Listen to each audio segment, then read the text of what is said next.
The ancient Chinese called it qi. The Romans called it spiritus. Hindus call it prana. The movie Star Wars called it the Force. It's supposed to be a powerful life energy suffusing the universe, one that mere humans can tap into to achieve superhuman results. Are there people out there who can really harness a mystical force to transcend our biological limits and even the laws of physics? Meet martial arts masters who apparently knock people out without ever touching them.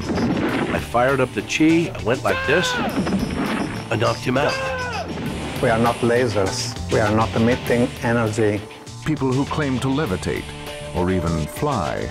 We understand how you can overcome classical gravity and how the body can float and fly. Gravity is a law, the law of gravity, and it cannot be broken. Mystics who inflict devastating wounds on themselves, yet show no sign of pain or bleeding. The simple explanation is that this is actually coming from permission from divinity. I personally saw nothing that demonstrated anything that was clearly supernatural. Examine the evidence of mystical energies and superhuman powers with believers and skeptics alike, as science and the supernatural collide with polarizing results.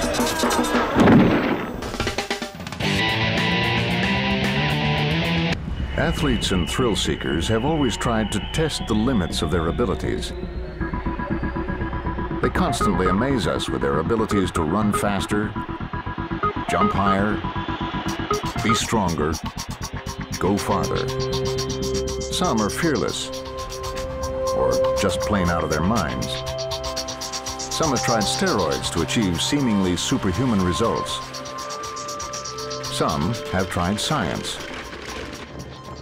But there are those who, down through the ages, have claimed to be able to tap into mysterious energies available from the cosmos, or through God, to attain superhuman powers. One of the most ancient and revered of these mysterious energies is qi, an invisible, ever-present, and supremely powerful energy that only the initiated can tap into. Arising in ancient China, the word qi means breath, but it's more than that. It's the essential functional energy of life. Believers contend it's what keeps the planets in their orbits and binds atoms together. Psychics claim they can see it in the form of glowing auras around living things. Qi forms the basis for traditional Chinese medicine techniques like acupuncture. And it's what some practitioners of the martial arts claim is the basis of their power. Harnessing this energy apparently allows them to break bricks with their hands and even their heads. Qi, it flows throughout the body. Without it, you don't function. And it's a radio wave. Science can't find qi. It doesn't exist as far as science can tell. Without a doubt, George Dillman is a force to be reckoned with. He's a 9th degree black belt who has taught everyone from Muhammad Ali to Bruce Lee. And he's able to drop just about anyone using applications of pressure to certain points along the body. You can't take it there. He's probably weak right here. You okay? This way at the same time. Pressure point knockouts are the easiest way to put a person down. I can put the largest person that you can find in the world, and I've done this. With that finger, I can put him on the floor. It's a guy that's a big guy, he's mad at me on the street. But that's just the beginning. Dillman claims to have adapted this technique to where he can knock a person out without having to touch them. Use qi energy out of this hand, and we're going to affect up on the head at the third eye. So snap, couple. Back, back, back.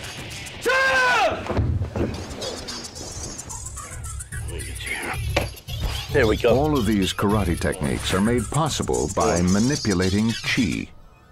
He makes a qi ball. He'll get the radio frequency going between the hands, and if you get up and feel, it's actually hotter inside that ball. I've seen him already knock people over with it. He throws the qi in such a way that when he catches it, it knocks him backwards. For Dillman, Qi is like electrical circuitry that he can turn on or off with a simple, well-placed punch, or even just a tap. We enter the Qi into pressure points that both accept Qi or give off Qi. Just gonna barely just tap them. I use ones to give off Qi, put it into ones that accept Qi. We, in essence, turn their light switches down. It kicks out their circuit breaker panel in the back. Pressure points can be dangerous. I've flatlined several people. To have it, you know you have it. Dillman teaches these techniques in seminars all over the world, drawing attendees who are especially interested in finding out if his unusual karate techniques are real. I mean, so many people have studied it and swear by it. I had to see it for myself, though. In the beginning, you're kind of like, well, I don't know if this is for real. It's almost like a UFO sighting. It's like, well, I got to see it to believe it. You know, I hear these people do it, but until I see it, you know, it's one thing to hear, it's one thing to see. They come to see Dillman's remarkable ability to move walls of people from 10 feet away when they can't even see him by channeling his Qi at them and interrupting their auras.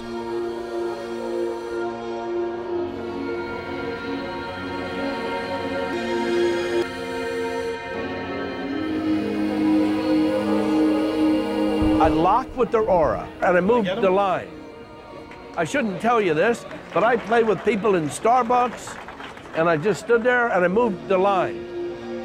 And they all moved and they all looked back at me at the same time. They went like this and I looked back too like it was happening to me. I looked because I didn't want them to know I did this, right? But what really draws the audience's attention is Dillman's no-touch knockout, a karate move that could theoretically revolutionize combat as we know it, except that it can take years to learn. Essentially, he claims to be able to knock anyone out without touching any part of their body by just throwing a giant Qi whammy at them. Sometimes it drains me. I can get that way within a second or two if I throw the Qi out too fast. Get back. After seeing so many demonstrations, so many different techniques, so many different moves, you can't help but start believing. They're opening up another door in your mind. It's just unbelievable. I know I have Qi energy. You can see it with the half moons. My Qi is up now because of the filming. I have half moons in my fingertips now. That means the Qi is just coming out. But is the mysterious energy called Qi really what's giving Dillman and his followers such extraordinary powers? Or is it, as skeptics suggest, simply a form of hypnotic suggestion? Later, we'll put this to the test, pitting karate master against scientist in an is it real showdown. Qi is not the only kind of mystical energy that people claim to tap into in order to transcend normal human limitations. Islamic mystics called Sufis recognize a spiritual energy infusing the universe, one that comes from Allah, sometimes called baraka, meaning grace or blessing. These whirling dervishes are perhaps the best known of the Sufi mystics. But whirling dervishes are not the only Sufi dervishes. These dervishes are from an order called Tariqa Ghaznazaniya, and what baraka apparently allows them to do is nothing short of astonishing. During a ritual known in the West as deliberately caused bodily damage, they demonstrate the ability to wound themselves in various parts of the body with knives, spikes, daggers, and snakes. Amazingly, they claim to feel no pain. Also, the dervishes say that they don't suffer any lasting effects, very little bleeding, immunity to infection, and almost instantaneous healing. These rituals are considered controversial by most mainstream Muslims. Are these seemingly superhuman feats really the result of tapping into energy from God? Or is there some sort of self-hypnosis involved? These questions brought the Sufi rituals to the attention of alternative medical practitioner Dr. Howard Hall, a specialist in hypnosis and healing, something the medical establishment once scoffed at. My earliest work was in hypnosis impacting on the immune system. They thought that was a radical idea. But the notion that there's some energy field facilitating healing is even too much for them to accept and understand. Hall, a clinical psychologist at Case Western Reserve University in Cleveland, traveled to Baghdad in 1998 to see if these Sufi rituals were indeed an act of God or just a case of group hypnosis. Hall learned that the spiritual leader, called a sheikh, channels the protective energy to the dervishes. He was invited to see for himself that this was not a matter of hypnosis, but a gift from Allah. When I walked up, I was asked to pull out one of the daggers out of someone's skull. Couldn't pull it out, and I was cringing, and it still gives me chills when I think about that. But to really rule out hypnosis as the source of protection, Hall made the decision to try the ritual himself. Well, look, all these people are doing this. There must be something to it. But if they're all faking me, I'm going to find out right now. And that was a risk. I thought it was legitimate, but I had to empirically and evidence-wise prove that to myself. A translator came up to me, said, "Dr. Hall, are you ready?" I swallowed, yes. And they said, "First seek permission from the sheikh to have you protected. May I have protection?" He nodded. And the translator said, "Please open your mouth, Dr. Hall."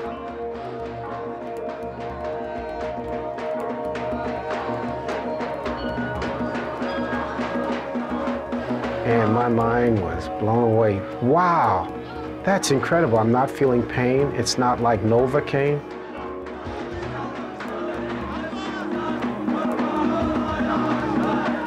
Pulled it out, there was no major bleeding, maybe a drop or so, and there's no pain. I knew it wasn't hypnosis because I teach hypnosis, and I knew I wasn't particularly hypnotizable to endure that type of pain and show that kind of rapid healing through a hypnotic process. And I said, wow, we're on to something now. Hall was so inspired that he became a student of Sufi mysticism himself. Later, Dr. Hall will pierce his cheek for us in the lab in order to obtain what he hopes will be an actual record of the energy transfer. And we'll hear from a performer called the Torture King, who says he can do the same thing without supernatural intervention. But now, on what you might call a lighter note, people who claim that they can tap into the universal life force in order to fly. Since the beginning of recorded time, humans have looked to the skies and dreamt of flight. In many religions, flight or levitation has been a sign of particular piety. Catholic Saint Teresa of Avila could supposedly lift off the ground for nearly 30 minutes.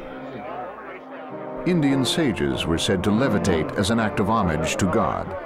But perhaps the most talented flyer of all time was a Tibetan monk named Milarepa, who could walk and sleep as he levitated. Apparently, the ability to fly has largely been lost in the modern age. But at the U.S. headquarters of the Transcendental Meditation Movement, enterprising students are trying to change all that. They're here to learn to levitate using a three-stage process known as yogic flying, a set of Hindu meditation techniques introduced to the Western world by Maharishi Mahesh Yogi. They do this by tapping into the Hindu version of Chi, the life energy suffusing the universe, called prana. Yogic flying is an advanced meditation practice. What happens due to a mental technique, the brainwave becomes powerfully coherent. A lot of bliss and energy starts to flow through the physiology, and spontaneously the body springs. The first stage of yogic flying, the body can't hold still, and it starts to spring and hop and tries to fly.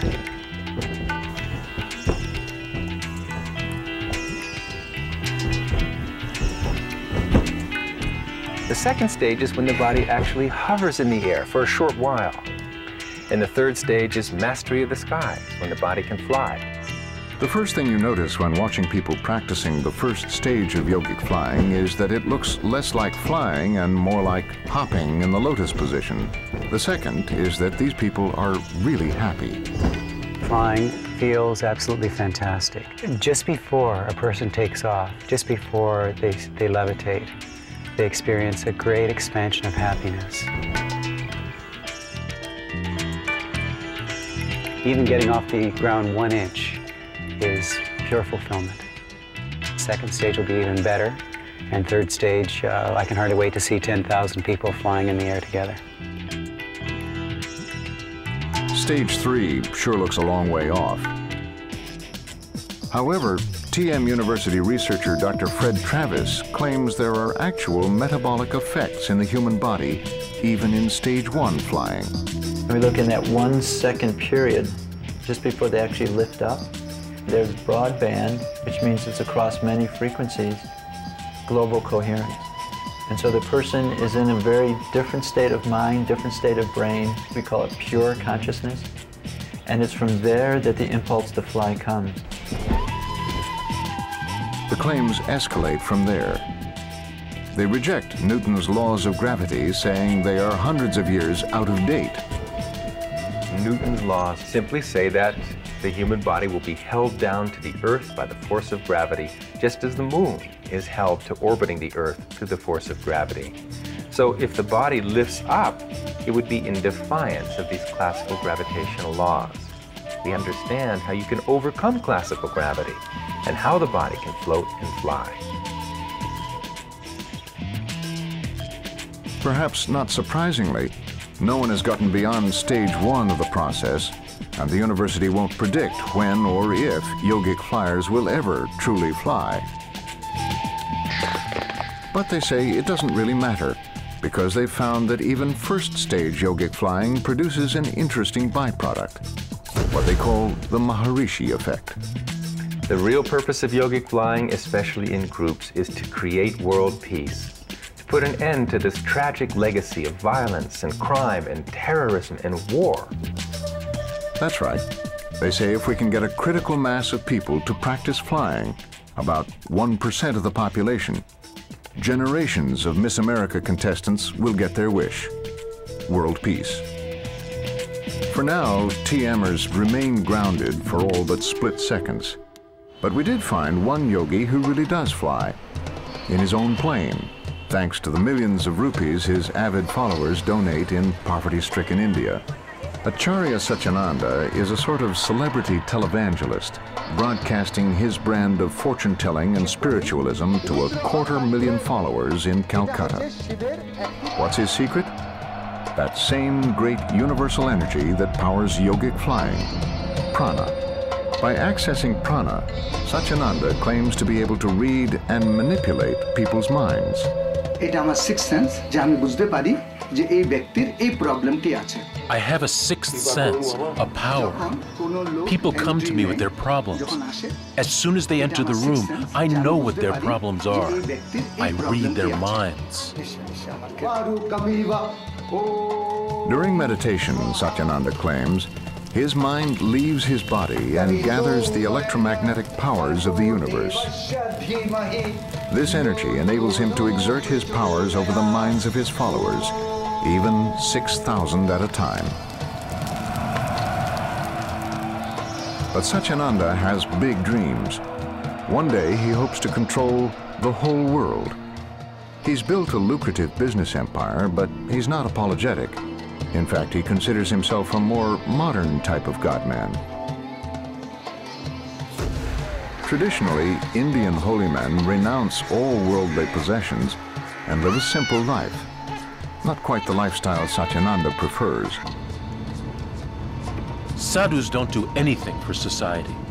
I want to do something because my followers give me a lot. So I'm starting an aircraft maintenance and engineering institute that will be the biggest in India. But not everyone believes that Satyananda is tapping into vast energies unknown to science in order to control minds and foresee futures. Meet Guru Buster Prabir Ghosh, the scourge of Calcutta's so-called godmen. He's on a mission to rid India of certain gurus who he believes to be cheats and thieves. Little does our godman know, but Ghosh has a trap waiting for him, and it will take real superhuman powers to get out of this jam. In India, the tradition of godmen runs long and deep. They're conjurers that roam the country in a sort of traveling sideshow, demonstrating so-called miraculous powers. But not everyone in India is convinced that godmen are for real. Guru buster Prabir Ghosh has spent years patrolling the streets of Calcutta, seeking to expose all forms of false claims and swindles. We go after godmen and godwomen who claim to possess supernatural powers in order to show people that godmen have no such powers and they are a danger to society. In this city, he's had incredible success. Godmen are few and far between. So now he and his team are taking the show on the road, touring rural Indian villages and drawing crowds of people by demonstrating how so-called miracles are performed. Ghosh says that India is a haven for unscrupulous godmen, all making easy money from even the most ludicrous claims. It's his life's work, exposing the godmen who make money by false means, especially those who prey on India's vast underclass. Godmen make a fortune because villagers are ignorant and afraid of any misfortune coming their way. They'll tell villagers to offer prayers along with 2,000 rupees, otherwise their son might die. That villager will even mortgage his land to shell out that amount.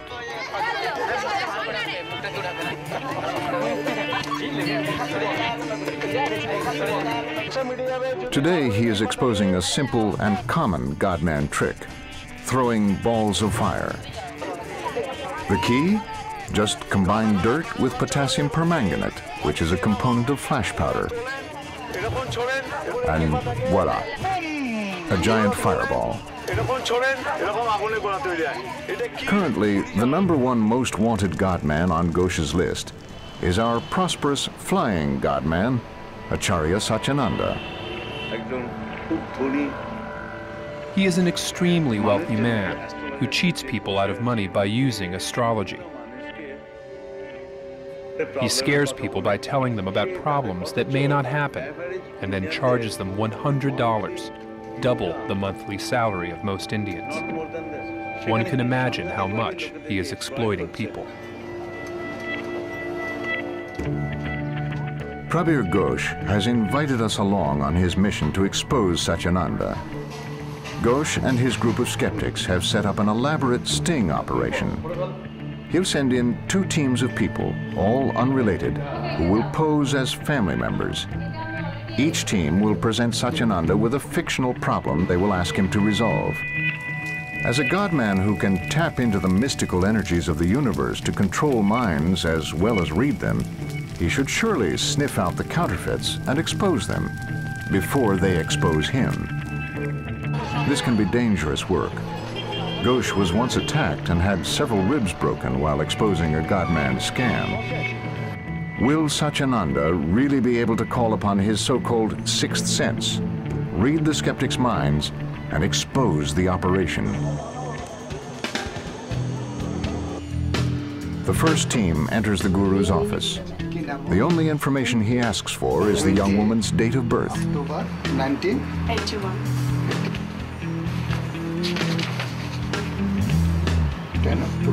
After checking some charts, he tells the woman that she is unable to sustain relationships with men because her life is unbalanced. He then prescribes an expensive amulet that will protect her and gives advice as to the right person to marry.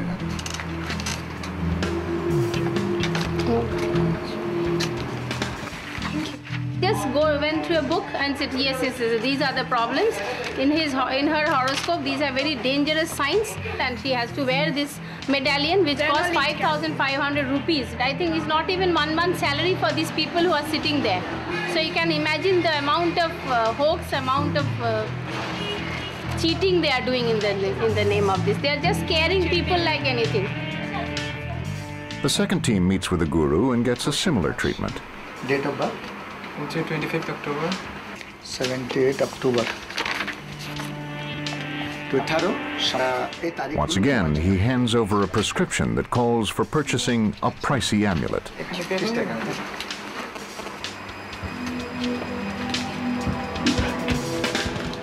The plan then moves into high gear.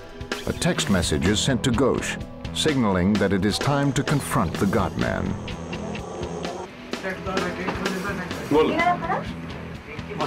চেনেন এসেছিলেন হ্যাঁ আপনারা কি সবাই একসাথে গেছে না না আমরা তো এখনই এখানে ঢুকলাম আমি একটু তো ওয়েট করতে হবে হ্যাঁ বলুন আপনি একটু ওয়েট করুন এর সাথে একটু কথা আছে Ghosh then asks the team to retell the made-up stories to everyone, which causes an uproar.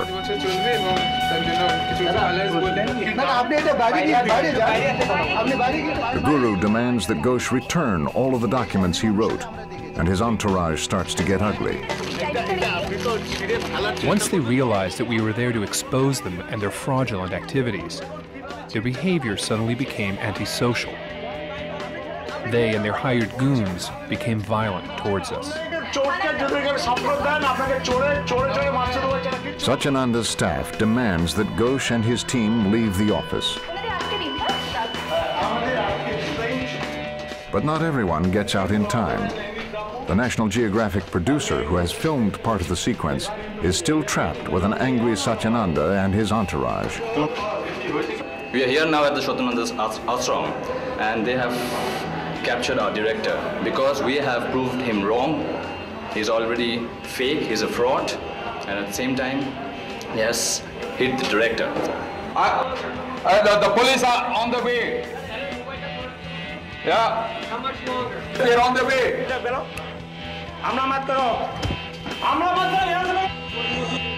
Thanks to the police, our producer escapes with only bruises. But Satyananda's revenge has only begun. 3 days later, while broadcasting his television program, Satyananda pleads with his followers to kill Prabir Ghosh. Satyananda is quickly arrested, and local politicians call for an end to broadcasts like his. In the end, apparently, the mystical energies of the universe deserted Satyananda. When you look at Satyananda, you see the paleness of his face because he became nervous. Why is that? If he's such a powerful God-man that reads minds, why could he not read my mind too? This is how we expose Satyananda. For the moment, it seems, Ghosh and his skeptical team have grounded Acharya Satyananda. But it's time to return to the more remarkable claims of people whose superhuman abilities, however gruesome, seem real. Are Sufi mystics who inflict terrible wounds on themselves really tapping into a spiritual energy that prevents pain, bleeding, and infection? Can a snapshot of that energy be captured in a lab? Or is this all something modern medicine can explain? As we saw earlier, Sufi mystics of the Tariqa Ghaznasaniya order appear to be capable of inflicting terrible wounds on themselves and claim to experience no pain, almost no bleeding, no infection, and near instantaneous healing. How?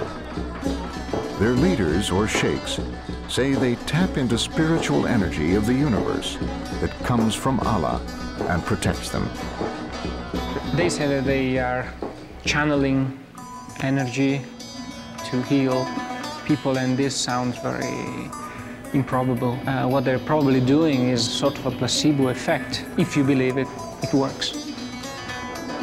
Psychologist Dr. Howard Hall was so moved by the power of what the dervishes were doing that he tried it himself.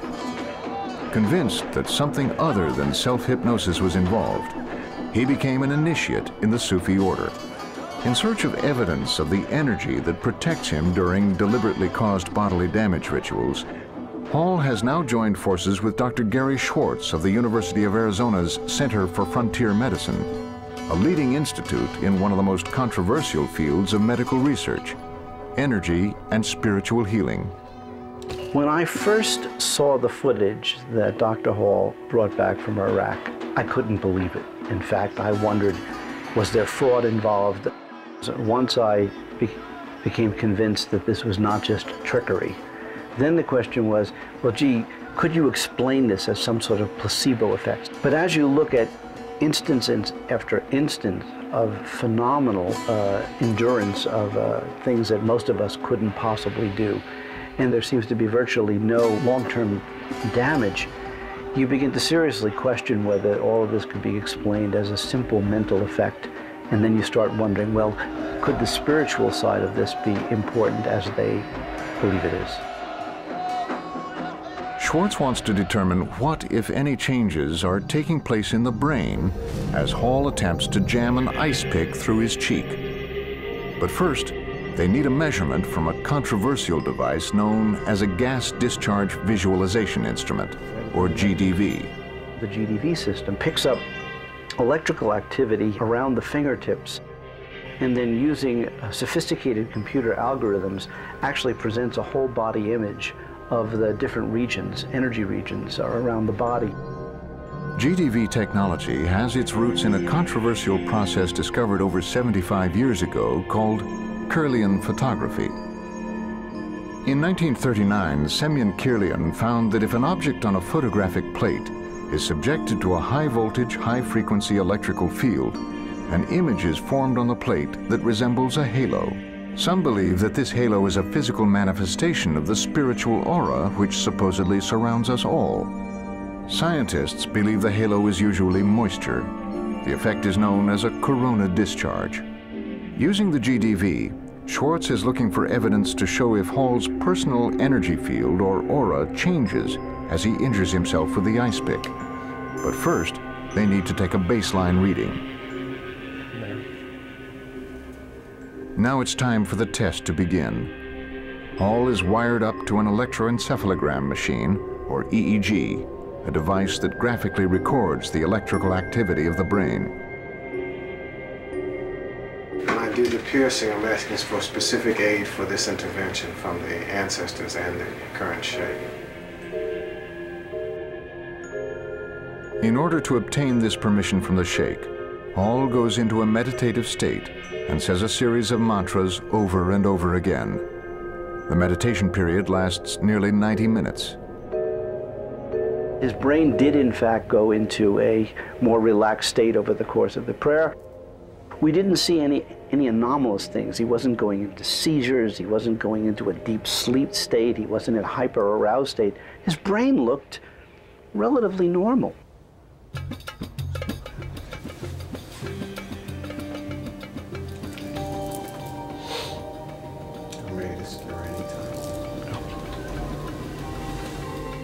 He says that what we're about to record is the actual transfer of energy between the Sufi spiritual leader and himself.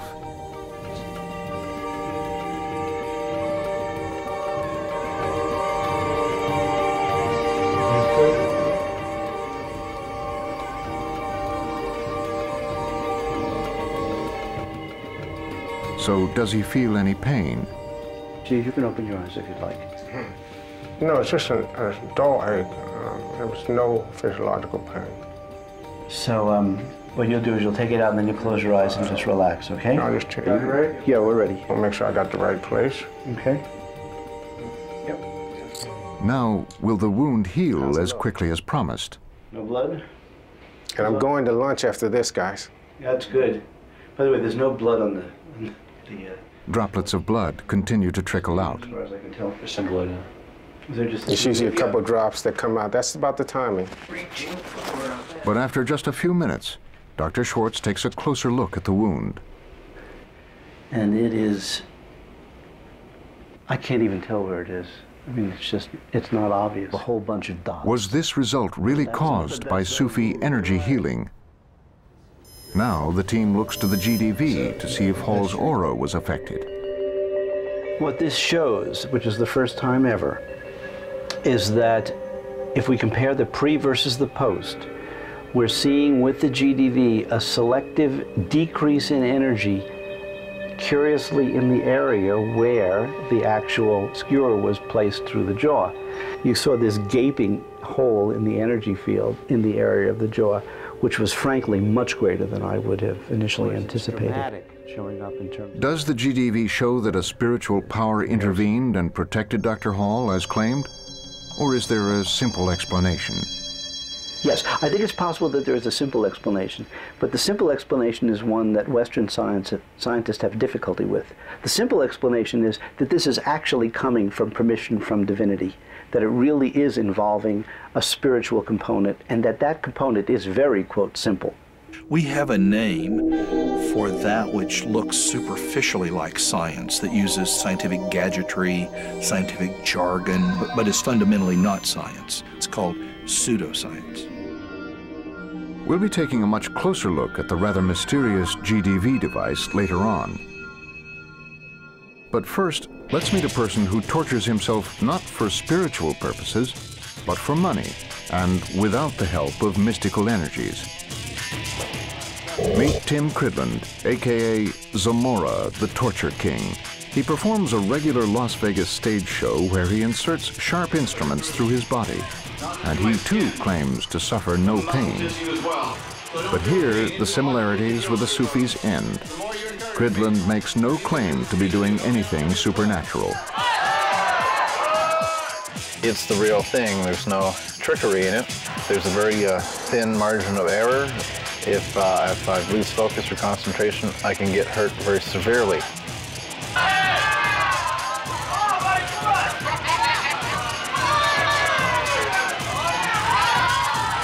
Does he not feel any pain, or does he just have an incredible tolerance for torture?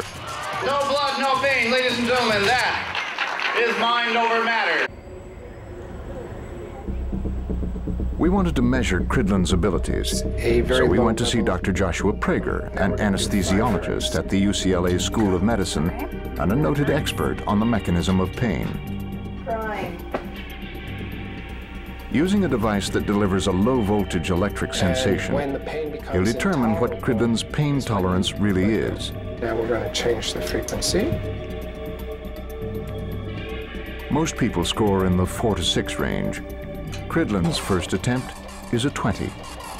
Your score basically puts you in outer space compared to the rest of the population. And after one practice round, Cridland scores an off-the-scale 27. Dr. Prager believes that by using meditation and self-hypnosis, Tim has somehow learned to block pain signals from being processed by the brain at a nerve path called the descending pathway. Okay, ready? Go. Well, I theorize that he activates the descending pathway, whether it be through some sort of self-hypnosis or some way of creating disattention. Clearly, he is able to change something in his nervous system so that he can tolerate more pain. So if Tim Cridland can tolerate pain by using meditation or self-hypnosis, could this be what's allowing Dr. Hall and the Sufi dervishes to not feel pain? Perhaps, but does this also explain the Sufi claims to be able to heal extraordinarily quickly? We went to Dr. Joseph Molnar for an answer. Molnar is a reconstructive surgeon who has operated on thousands of wound-related injuries. He thinks that the rapid healing has more to do with where the Sufis choose to wound themselves than with any spiritual power. Many of the wounds that were created were put in places that are relatively silent. The man that put his sword through the chest looked to me that he was putting it through the skin and fat of his chest. We actually do something very similar in plastic surgery if we do liposuction of the chest. But what about the wound created when Dr. Hall drove an ice pick through his cheek? There was very little blood, and the wound appeared to heal in minutes. I'm not necessarily surprised with the amount of bleeding that I saw in that particular case. Anyone who's ever donated blood knows that you get some bleeding for a few minutes. If you hold pressure, it stops. Puncture wounds are relatively benign. It's not like you took anything out and then it filled in 2 hours. It was all there. It just had to close over a little bit and fall back into place. And that's what you expect with a puncture wound. I personally saw nothing that demonstrated anything that was clearly supernatural in the healing process. But what about the GDV results that supposedly showed a decrease in energy in Dr. Howard Hall's aura? Does this really measure some mysterious energy in all living things? Is the aura the same thing as chi? And can some people really use chi to knock others out without even touching them? Milan, home to Italy's stock market and business centers, and its fashion and shopping capital. It's also home to two of the world's most famous skeptics, chemist Luigi Garlascelli and psychologist Massimo Polidoro. Massimo writes prolifically on all kinds of supernatural phenomena. Luigi is the hands-on type. He'll subject himself to almost anything to make a skeptical point. I think it is important for a scientist to investigate strange claims because it is the job of science to discover what still is unknown, and it is what scientists do all the time. I don't think it is possible for a person to transfer his or her energy to another person. If it really happens, then it should be investigated with the instrument of science. Massimo and Luigi are quite familiar with the GDV device used to test Dr. Hall's aura while he pierced his cheek. In fact, they've built their own version. Like the GDV, it's based on Kirlian photography, but it exposes a few problems with GDV as a tool to measure life energy. In this device, we have a high-frequency generator and a high-voltage generator. Together, they produce a low-intensity electric charge that's safe to human touch. It's also equipped with tanks of helium and neon gas that are pumped to a sealed chamber under the surface plate of the machine. When an object is placed on the plate, the electrical charge excites the gas molecules, causing them to glow and creating what looks like the object's energy field or aura. But if this is supposed to be a life force, like an aura or chi, why is it just as powerful in inanimate objects? It certainly does not capture an aura or a psychic energy or whatever. This is a machine that works by itself, and whatever you put on top of it, a hand, a shoe, scissors, anything, it just shows a glowing light. But it is not a light coming from the object, it's a light coming from the machine. So the GDV device that was supposed to measure an energy field may only be measuring natural phenomena like temperature, pressure, and humidity. Now it's time for Massimo and Luigi to turn their attention to the most hair-raising use of mystical energies we've seen so far: throwing chi to knock someone out without even touching them. Massimo reviewed the tapes of George Dillman and his followers performing such no-touch knockouts and was not impressed. The people going there expected what was going to happen, and they were expected to react in a specific way. And they just reacted to the suggestion. When this happens in hypnotism demonstrations on stage by a magician, which doesn't use hypnosis at all, it just gives suggestions, and people who is ready to believe that kind of things reacts. But critiquing a tape and standing up to a karate master are completely different matters. It's time for a showdown. In one corner, weighing in at no more than 125 pounds, is chemist Luigi Garlascelli. He thinks he can stand up to a knockout punch of chi because it doesn't exist. In the other corner, it's 8th degree black belt Leon J., one of George Dillman's top associates and fellow practitioner of the no-touch knockout. This ought to be interesting.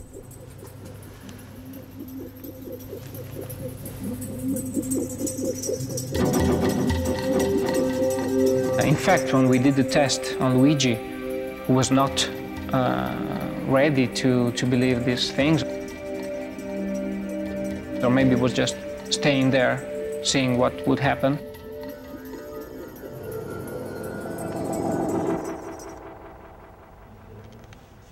It didn't work. Dillman thinks he knows what went wrong and has come up with a very interesting explanation. The skeptic was a totally non-believer. Plus, I don't know if I should say that on film, but if the guy had his tongue in the wrong position of the mouth, that can also nullify it. Yeah, you can nullify it. You can nullify a lot of things done to you. In fact, you can nullify them if you raise those two big toes. If I say I'm going to knock you out, and you raise one toe and push one toe down, can't knock you out. And then if I go to try again, you reverse it. If you keep doing this, I won't knock you out. Good to know, but there is another explanation. Perhaps chi, prana, baraka, all of the mystical energies that give mere mortals the capacity to do things that seem beyond the reach of normal humans, do so only because we believe in them. They give us the power to transcend pain and overcome physical and mental limitations because we buy into them. But even if nothing supernatural is involved here, there is a power that one has to marvel at. The power of the human mind. Well, skepticism can be taken too far, it can be counterproductive. A little skepticism is a good thing. Too much of it really retards the progress of civilization. There certainly is a lot of people that need these claims to be real, sticking to some kind of these beliefs that says you are special and you just need to develop your powers to become better than the others, and whatever is important to them. Just shot scenes for a movie where I'm a detective and I do some of my no-touch stuff in the movie. Now we'll see if the public believes that. I don't care if they do or don't, it's in there and it's for real. I won't allow trickery. Who are you fooling? You're only fooling yourself. To the extent that we make people believe there are special powers that exist, we start people believing in falsehoods. And there's an ethical point there, I think, that it goes beyond entertainment then to some paranormal claim.